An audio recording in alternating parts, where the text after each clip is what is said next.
Welcome back to Americana. We are back with the latest updates on the 2024 presidential election. I'm your moderator, Raquel Herring, joined by our Democratic host, Shakia Moore, and our Republican host, Willie Montague. We are only 8 days, y'all, 8 days away from Election Day. Woo, it's going fast, and the race continues between Donald Trump and Kamala Harris. Let's dive into today's campaign highlights and see what's happening on the trail.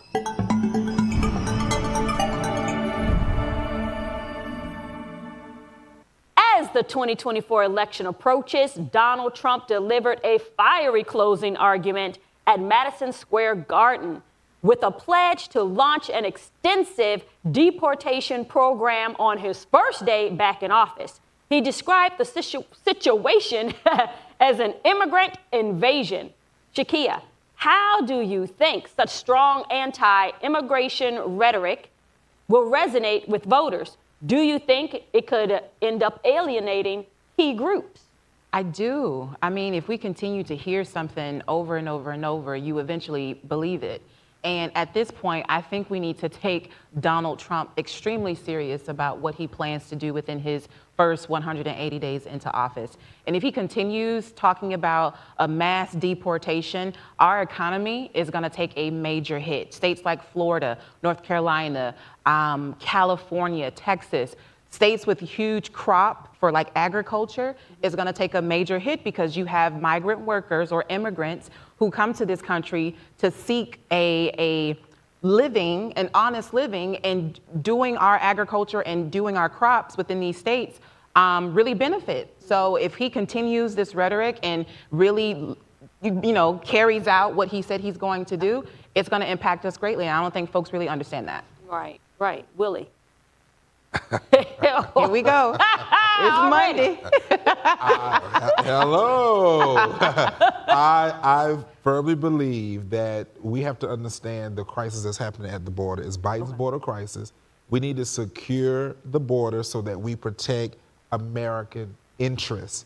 That is what I hear when I hear about deportation. I really do not believe in my hearts of heart that President Trump is really wanting to just lasso everybody up and just ship them back somewhere.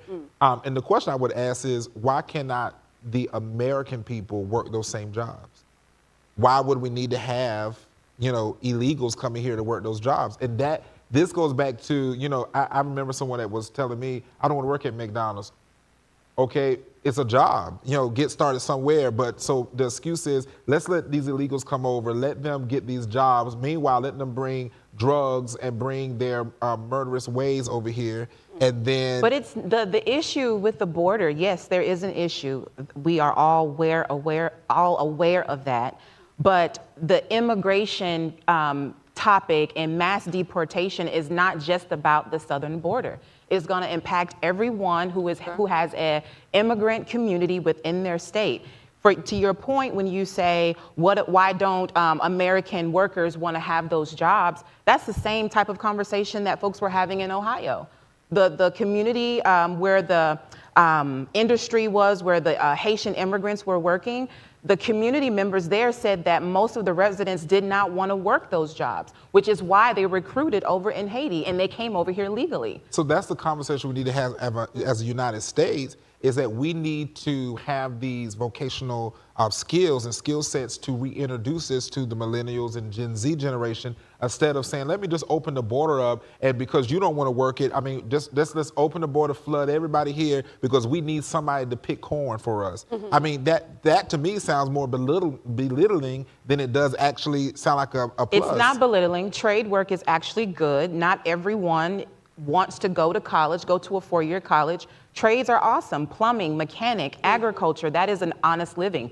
So it's not a demeaning job, it's an honest living, and I think those who come here legally should also have those opportunities. Yes. Legally, yes. Well, make sure you stay tuned for the latest campaign trail updates. Now it's time to move on to political programs.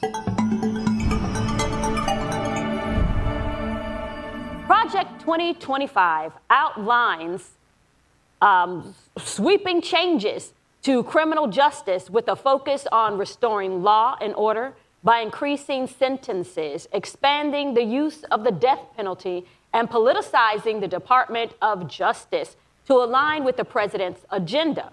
Proposals include prosecuting local officials deemed soft on crime and conducting reviews of the FBI investigations to ensure political alignment. Shakia, now let's discuss how these reforms could strengthen the justice system, or could they possibly risk undermining and its independence and impartiality? Oh, God, Raquel. So I believe that our criminal justice system is working exactly how it was designed to. It disproportionately impacts Black and brown communities. And I think if we eliminate the criminal justice system that Donald Trump is proposing in Project 2025, it will have a huge and, how can I say this, a deadly impact on Black communities in particular. Project 2025 says that it will reinstate stop and frisk. And as we know, that was targeted towards Black and brown folks. It would also give police the immunity, like full immunity, meaning that they would not be able to be prosecuted for any type of crimes that they may commit, whether you have a phone within recording distance or not. So cases like the Breonna Taylors, the Mike Browns, the Eric Garners, like the list can go on, those police officers would not be prosecuted. And it will also allow the sitting president to have full immunity. Like he would not be able to be, or they would not be able to be prosecuted while sitting in office. And so Donald Trump and J.D. Vance are already aligning what this would look like within their first 180 days. And I think that a lot of us believe that it would only impact a certain small community when actually it would impact all 50 states. And so here in Florida, you have a mini Trumper by the name of Governor DeSantis, who has already not reinstated, but he has already implemented things like this that will take away Democratic voters. State attorneys were also removed within this state. And I know we got to get going, but it's so much that is involved with Project 2025 regarding like our criminal justice system. Well, prosecuting journalists and political appointees and career civil servants, you know, moving them out of the way. And civil rights division and its enforcement of civil rights protections. We want to eliminate some of that. And what's your take on this, Willie? Let me just make this very, very clear. This is not President Trump's Project 2025. I know we want to attach it to him. It is not President Trump's Project 2025. Okay, but let me say this then on that note. The Reagan administration implemented nearly half of the ideas included in the first edition by the end of his first year in office, while Trump administration embraced nearly 64% of the 2016 edition's policy solution after 1 year. This is what the Heritage Foundation said in a press conference when they were announcing Project 2025. So what does that have to do with it? Well, what it has to do with what you're saying is that I get it. 64%, he adopted 64% of the 2016 policy. Ronald Reagan has been dead quite But some this time. is Donald Trump. His administration embraced listen, 64% so let me make this, in 2016 edition. It's reclaiming my time. Okay. Reclaiming time, really. Reclaiming my time. So let me make this very clear. As I said before, we do have individuals who are in the Department of Justice who has used it to come against and have warred against political figures like President Trump. You have also seen when you do have states that are soft on crime, and we need to be able to have a hard on crime approach to be able to secure our country and our communities. Now let's talk about what you talk about, the Black and brown people that are being impacted. If we do not have tough on crime and we're not making sure that there are sentences coming down for those that commit crimes, we are only showing our communities that it's okay to do certain things and you're going to get away with it. So that's not true. So what I wanted to say is that, yes, there should be consequences for actions if you are breaking the law. But what we are seeing in mostly Black and brown communities, we are seeing harsher punishments, longer sentences, more black folks, black men in particular, are being sentenced to death. When you have white counterparts or those who are not melanated, they get lesser sentences for the same crime. Or even greater. Yeah, okay. Grotesque crimes. So we're not going to talk about the supposed Harris and her locking up black and brown people. She was doing her job. She was a prosecutor. So it's for her, it's her doing her job. So let's look at this. When you look at the prosecuting attorneys, their job is to prosecute and do that. We have had, and if you look back at a case that happened in the state of Florida, where there was a man who killed his pregnant girlfriend, killed a police officer, and those things. It was a state attorney who did not want to have the death penalty for this man. Do you think that he should have not had the death penalty for that case? That is not up for me to decide. The courts have already decided, and I know exactly what case you're talking about. And that very same state attorney was removed illegally by the governor of this state. There's no illegal. Governor DeSantis moved her because she couldn't do her job. That state attorney was elected by the people, and it should have been brought back to the people for her to be reinstated. So how many there were two Democratic state attorneys within the state of Florida who were removed by Governor DeSantis for being soft on crime or not carrying out what he wanted them to do. So how many black and brown people would have died because we kept them in their position? How many more will die or be put in prison if criminal justice is in the hands of Donald J. Trump? You put in the hands of Harris, and you're going to have 45 times 5 Coming up next. Coming up next, find out what's been trending on social media, and we have the latest poll. Stay tuned. We'll be right back after this commercial break.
Welcome back. The 2024 presidential election has been trending across all social media platforms, of course.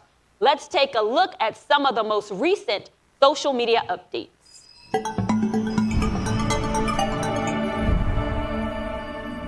Featured comedian Kill Tony called Puerto Rico a floating land of garbage. Let's take a look at this clip. Like, I don't know if you guys know this, but there's literally a floating island of garbage in the middle of the ocean right now. Yeah. I think it's called Puerto Rico. Okay. All right.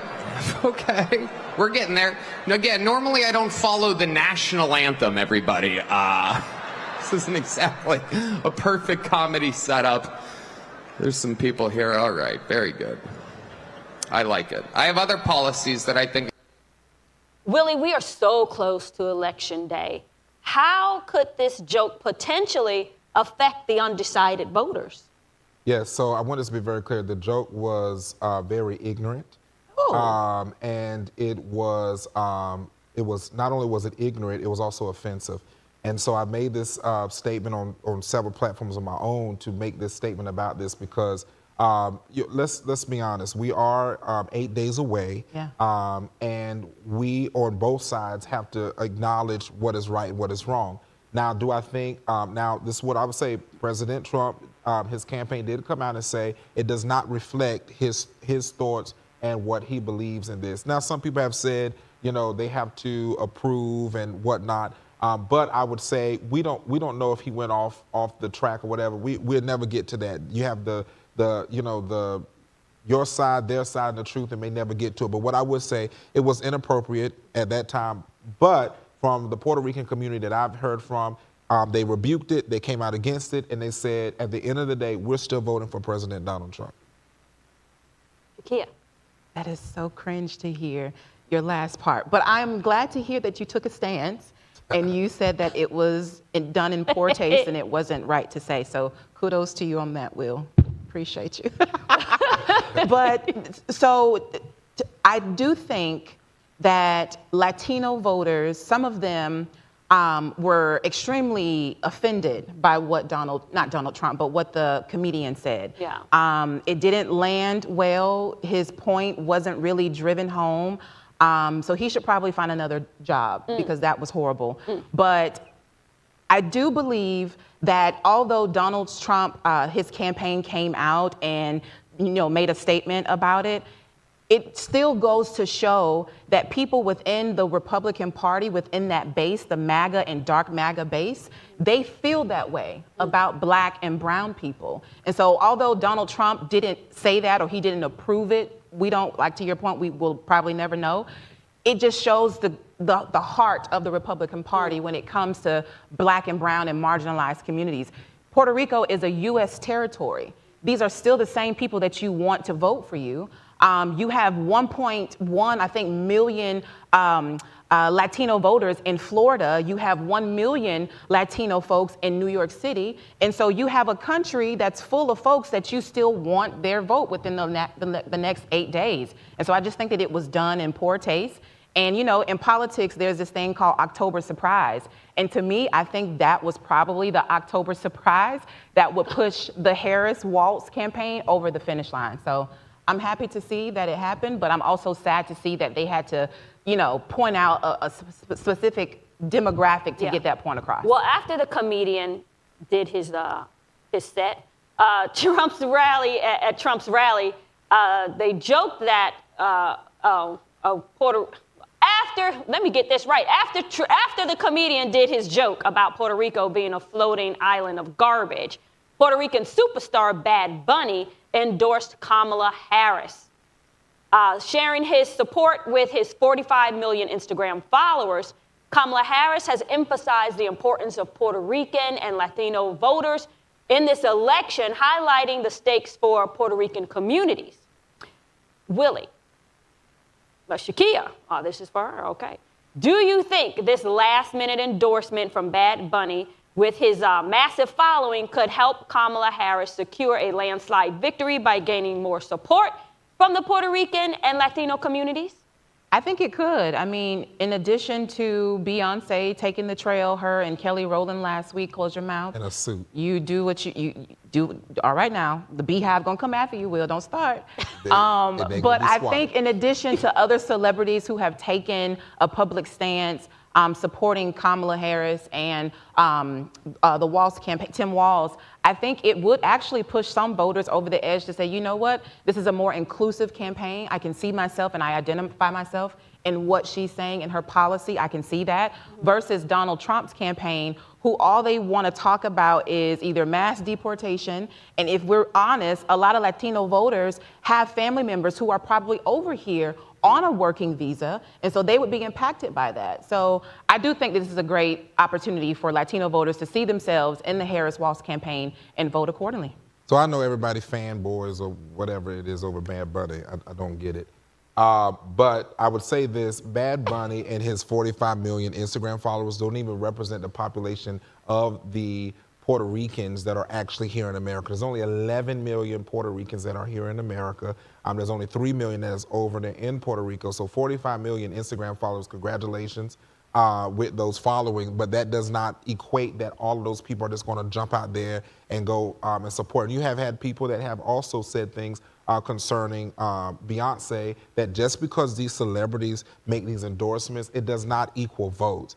It may get a couple of fan people like Taylor Swift and all those, and she's coming out and all. I mean, what I think it is last minute scrambling together to get all the support. Bad Bunny, why all of a sudden now? Bad Bunny came out, who was the other? Jennifer Lopez, irrelevant. Mark Anthony. And so these people are just coming out, oh, okay, we're going to support it because that happened at Trump campaign. Where were you the last bit of time? Why all of a sudden now? Did you support it before? Did you not support it before? Right. Here we are 8 days away, and now all of a sudden is you support her. And most people have already started voting. They've already casted their vote. So that's why I'm saying I don't believe it's going to move the needle too much, because 8 days away, and well, I'll share that later.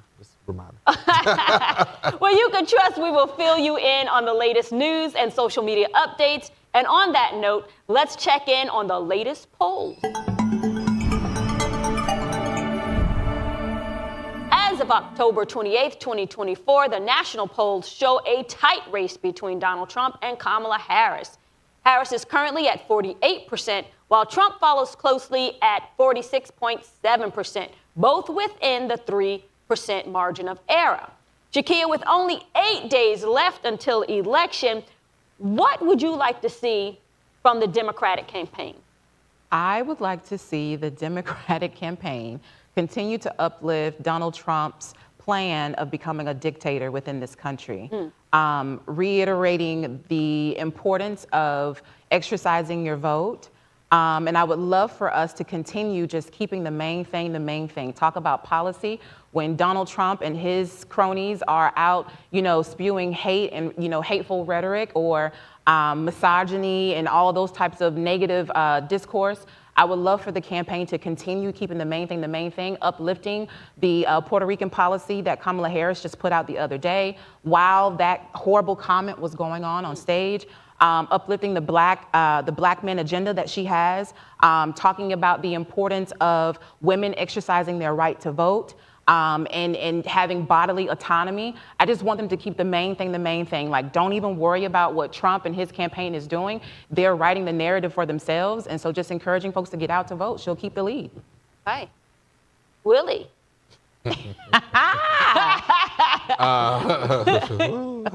I would say this: we are 8 days as close as getting there. What I just want to encourage the Republicans to do is to, for us overall, stay focused on the policy. Don't get caught up in the weeds of the things that's on the personal attacks or the campaign attacks. And then I would say this to those who have not yet voted: it's important to get out and vote. This is my message right now because we're so close.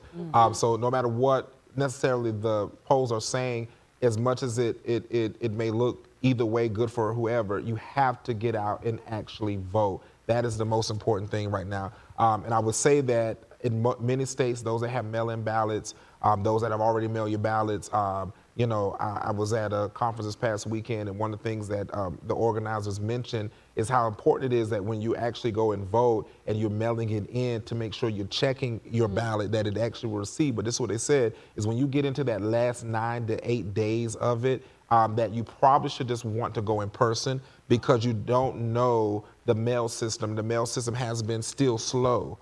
So you want to make sure you guarantee to get it and don't risk the opportunity of missing your ability, your right to vote. And so I just encourage everybody to get out there and vote. Okay. I'm smiling at Willie right now, because the fact that he is encouraging folks to vote by mail is actually contrary to what your party as a whole believes. Do you not see that? That is not the truth. That is the truth. That is the truth. We have encouraged people to get out, mail out the vote, but we just want people to be aware that there is a system out there that some states do have problems with mail-in voting because they don't have the right signatures and the proof of that. So if you have a state that's secure, by all means. Now, by now it's too late. It doesn't matter. If you already requested it, you got it, just do whatever it is. So we 8 days away. So don't Yeah. go try to mess it up. Don't do nothing new. Do what you know. Do what you know. Get past that and go and vote. So don't mess up your system.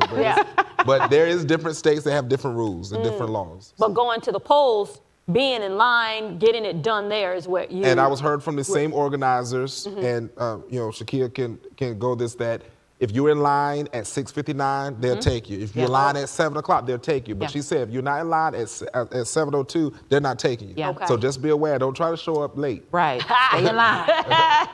Get to the polls. Cast your vote. Thank you so much for tuning in to Americana. You can meet us right here tomorrow at 7:30 p.m. Thank you for watching.